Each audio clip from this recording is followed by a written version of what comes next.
我来看美国总统川普今仔日去马来西亚参加东协国峰会，见证泰国甲柬埔寨停火协议。川普讲，这是伊倒推动和平的成果。也若下晡嘛，甲东协几个国家签署经贸协议，要来深化合作。 川普专机日落早起10点到吉隆坡，马来西亚首相安华亲身来迎接。川普欢喜跳舞，各举2个国旗。早起亲目睭见证伊推动5天内结束泰国甲柬埔寨边境战争，了后扩大和平协议签署。I don't need to do it, I guess, but if I can take time and save millions of lives, that's really a great thing.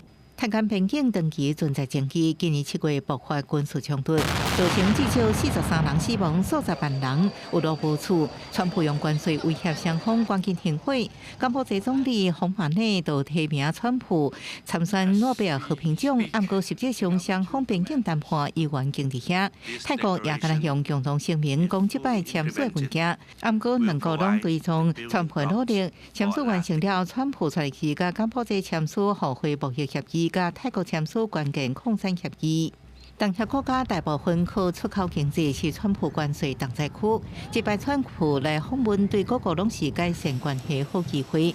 川普下晡会继续甲大马首相安华签署贸易甲关键矿产协议，佮表明会100%甲东南亚国家徛做伙。另外，川普这礼拜了后会访问日韩，会见一项高市招标，甲中国国家主席习近平也备受瞩目。美中代表先参详，美国财政部长贝森特表示，已经伫全球会进行建立非常正面的结果。这场东协峰会聚焦多边贸易，高金重视印度、巴西、加拿大、南非等国领袖参加，开辟关税战争以外新商机。Beyond ASEAN Plus One framework, we are accelerating the regional comprehensive economic partnership, the world's largest free trade pact. We will host the 5th RCEP Leaders Summit tomorrow. 东协年度峰会开幕式，佮正式迎接区域上少年人口120万 ，GDP 干来20亿美金的小国东帝汶加入，加做第11个会员国。东帝汶总理古斯茂讲，长久的努力总算美梦成真。